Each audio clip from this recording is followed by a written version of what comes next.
Welcome to ज़ोरी academy. मैं हूं अमरिंदर। तो दोस्तों, आज हम मानव कंकाल से संबंधित कुछ क्वेश्चंस को करने वाले हैं जो कि एग्ज़ाम्स में कई बार पूछे जा चुके हैं। तो दोस्तों, इस वीडियो को अंत तक ज़रूर देखिएगा। वीडियो को स्टार्ट करते हैं और अपने फर्स्ट क्वेश्चन की ओर बढ़ते हैं। फर्स्ट क्वेश्चन में दिया गया है, अस्थियों के अध्ययन को क्या कहा जाता है। आपको बताना है कि जो अस्थियों का अध्ययन है उसको क्या कहा जाता है। ऑप्शन दिया हुआ है ऑस्टियोलॉजी, ओडेंटोलॉजी, ऑर्निथोलॉजी और ओफियोलॉजी। तो इसका जो राइट आंसर हो जाएगा वो होगा ऑप्शन नंबर ए, ऑस्टियोलॉजी। अस्थियों के अध्ययन को ऑस्टियोलॉजी कहा जाता है। और जो यहाँ पे ऑप्शन नंबर बी दिया गया है, ये दांतों के अध्ययन को ओडेंटोलॉजी कहा जाता है। Option number C, ऑर्नियोलॉजी।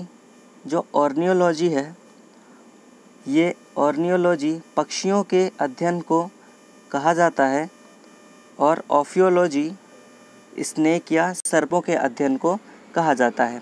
Next question की ओर बढ़ते हैं। निम्न में से कौन सा कंकाल तंत्र के कार्य हैं। आपको बताना है इनमें से कौन सा कंकाल तंत्र का कार्य है। शरीर को निश्चित आकार प्रदान करना, शरीर के कोमल अंगों की सुरक्षा प्रदान करना, लाल रक्त कणिकाओं का निर्माण करना या उपरोक्त सभी। तो इसका जो राइट आंसर होगा वो होगा ऑप्शन नंबर डी, उपरोक्त सभी। ये सभी कार्य कंकाल तंत्र के कार्य होते हैं। नेक्स्ट क्वेश्चन दिया गया है, मानव की सबसे बड़ी हड्डी कौन सी होती है। फीमर, स्टेपिस, रेडियस या अल्ना। तो इसकी जो राइट आंसर होगा वो होगा फीमर। फीमर जो हड्डी होती है ये जांघ की हड्डी होती है और ये सबसे मजबूत हड्डी होती है। मानव शरीर में कान की हड्डी सबसे छोटी हड्डी होती है जिसे स्टेप्स के नाम से जाना जाता है, जो कि कान की हड्डी होती है। रेडियस और अल्ना जो यहाँ पे दिया गया है ये दोनों हाथों की हड्डियाँ। आगे आप देखेंगे ये शोल्डर और एल्बो। शोल्डर और एल्बो के बीच में जो हड्डी होती है उसका नाम ह्यूमरस होता है। इस हड्डी का नाम ह्यूमरस होता है। और एल्बो और नीचे देखेंगे आप, एल्बो और व्रिस्ट के बीच में दो हड्डियां होती हैं, एक रेडियस और दूसरी अल्ना। इन्हें रेडियस अल्ना के नाम से जाना जाता है। और जो ये व्रिस्ट की हड्डियां होती हैं, कलाई की छोटी छोटी हड्डियां, इनकी संख्या 8 होती है जिन्हें कार्टल्स के नाम से जाना जाता है। कार्टल्स के नाम से जाना जाता है। नीचे आप देखेंगे जो यहाँ पे हथेली की ये हड्डियाँ होती हैं, इनको मेटाकार्टल्स के नाम से जाना जाता है। आगे बढ़ते हैं।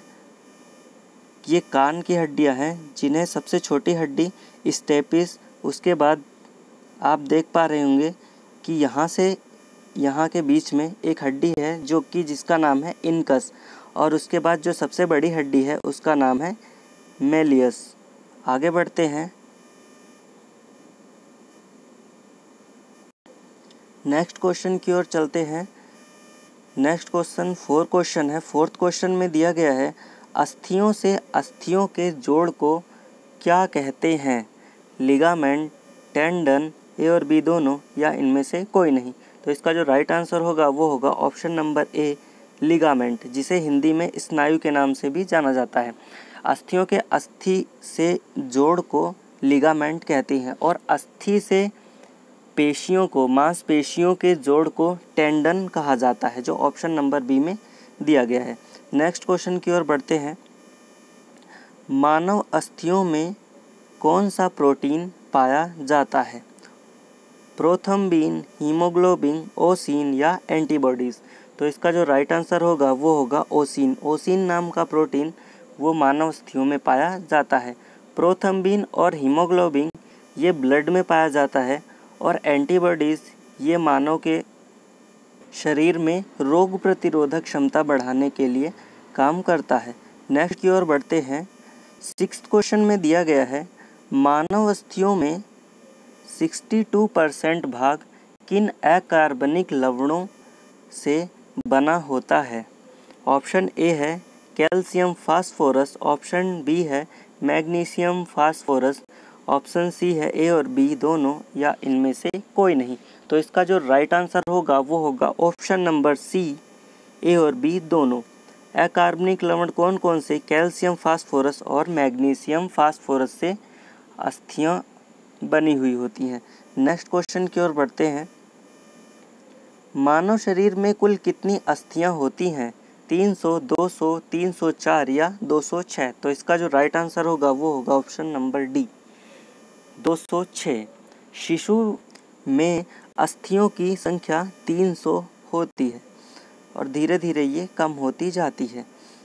लास्ट में जो वयस्क मनुष्य होते हैं उनमें 206 हड्डियां होती हैं। नेक्स्ट क्वेश्चन की ओर बढ़ते हैं। मानव की खोपड़ी स्कल में कुल कितनी हड्डियां होती हैं? तो इसका जो राइट आंसर होगा वो होगा option number B, 29। Next question की ओर बढ़ते हैं। फेबुला और टिबिया नामक हड्डी कहाँ पाई जाती है? सिर, पैर, हाथ या इनमें से कोई नहीं। तो इसका जो राइट आंसर होगा वो होगा पैर। पैरों में फेबुला और टिबिया नामक हड्डी पाई जाती है। एक बार फिगर में देखते हैं ये कहाँ पे होती है। तो आप देखेंगे ये हिप जॉइंट है। उसके बाद मानव शरीर की सबसे बड़ी और सबसे मजबूत हड्डी जिसके बारे में अभी हमने पढ़ा था, जांघ की हड्डी होती है जिसे फीमर के नाम से जाना जाता है। और उसके बाद जो घुटने की हड्डी है उसे पटेला के नाम से जाना जाता है। और घुटने और के जॉइंट पर देखेंगे तो इसके मध्य में दो हड्डियां हैं जिसे टिबिया और फेबुला के नाम से जाना जाता है। और यहाँ पे जो 8 हड्डियां होती हैं उन्हें टार्टल्स के नाम से जाना जाता है। और यहाँ पे देखेंगे आप जो पैरों की पंजे की हड्डियां हैं इन्हें मेटाटार्टल्स के नाम से जाना जाता है। और जो पैरों की अंगुलियों की हड्डियां हैं उन्हें फैलेंजस के नाम से जाना जाता है। नेक्स्ट क्वेश्चन की ओर बढ़ते हैं। नेक्स्ट क्वेश्चन में दिया गया है क्वेश्चन नंबर 10। मानव शरीर का सबसे कठोरतम पदार्थ कौन सा है? अस्थि, नाखून, इनेमल या इनमें से कोई नहीं। तो इसका जो राइट आंसर होगा वो होगा ऑप्शन नंबर सी, इनेमल, जिसे दंत वल्क के नाम से जाना जाता है। ये मानव शरीर में सबसे कठोरतम पदार्थ होता है। नेक्स्ट क्वेश्चन की ओर बढ़ते हैं। घुटने की हड्डी को किस नाम से जाना जाता है? पटेला, टार्टल्स, मेटाटार्टल्स या फैलेंजेस। तो इसका राइट आंसर होगा वो होगा ऑप्शन नंबर ए, पटेला, जिसके बारे में भी हमने पढ़ा ही था। और टार्टल्स, मेटाटार्टल्स ये पैरों के पंजे की हड्डियां होती हैं और फैलेंजन ये पैरों की अंगुलियों की हड्डियां होती हैं। तो दोस्तों वीडियो को शेयर कीजिए और लाइक कीजिए। और आप हमारे चैनल पर नए हैं तो प्लीज़ चैनल को सब्सक्राइब कीजिए जिससे कि आने वाली सभी वीडियोस की नोटिफिकेशन आप तक पहुँचे।